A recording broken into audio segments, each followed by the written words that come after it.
कथा का नाम राजा की संतान की रक्षा। नमस्कार दोस्तों, आज हम जानेंगे जितिया व्रत की पहली कथा।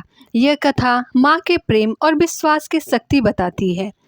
बहुत समय पहले एक राजा की रानी संतानहीन थी। वह हर दिन पूजा करती, व्रत रखती और देवी से प्रार्थना करती। कई वर्षों बाद उसे एक पुत्र हुआ। रानी अपने बेटे से बहुत प्रेम करती थी, लेकिन एक दिन वह बालक जंगल में शिकार पर गया और वहां शेर ने हमला कर दिया। बालक मारा गया। रानी रोती रही, दुख से टूट गई। तभी देवी प्रकट हुई और बोली, तुम जितिया व्रत करो, अपने विश्वास से अपने पुत्र को वापस पा सकती हो। रानी ने पूरे मन से व्रत रखा, कठिन तपस्या की। व्रत के प्रभाव से उसका बेटा पुनः जीवित हो गया। अतः तभी से माताएं अपने बच्चों की लंबी उम्र और सुख के लिए जितिया व्रत करती है। यह कथा हमें सिखाती है कि माँ का प्रेम सबसे शक्तिशाली होता है। चलिए सुनते हैं दूसरी कथा, सत्यवती और उसका पुत्र। आज हम सुनेंगे सत्यवती की कथा, जिसमें माँ के प्रेम ने चमत्कार कर दिया।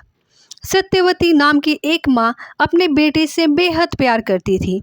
एक दिन उसका बेटा खेलते खेलते नदी में गिर गया और बह गया।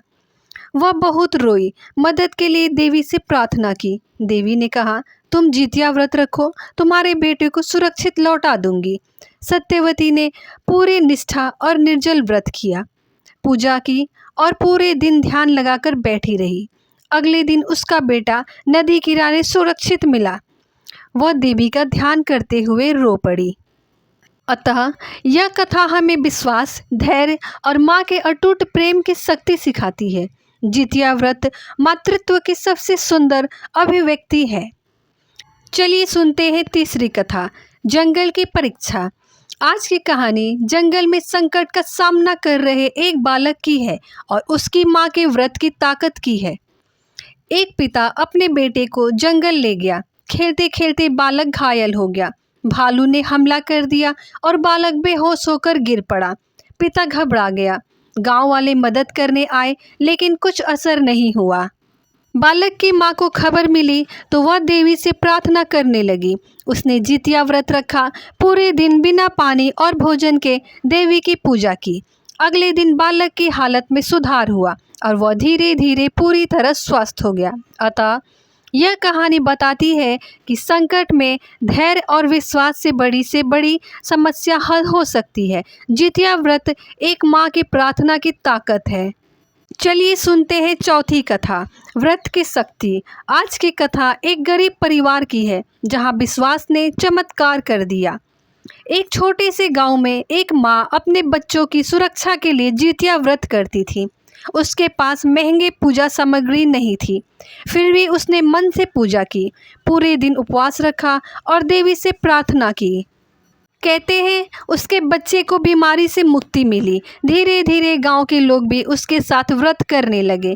सभी ने पाया कि कठिनाई में विश्वास ही सबसे बड़ी ताकत है।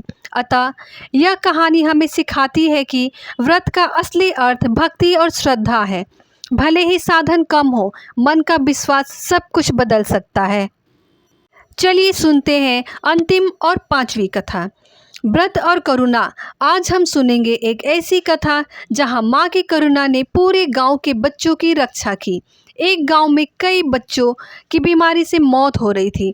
वहां की एक माँ बहुत दुखी थी। उसने देवी से प्रार्थना की और जितिया व्रत रखने का संकल्प लिया। पूरे दिन निर्जला उपवास कर देवी की पूजा की।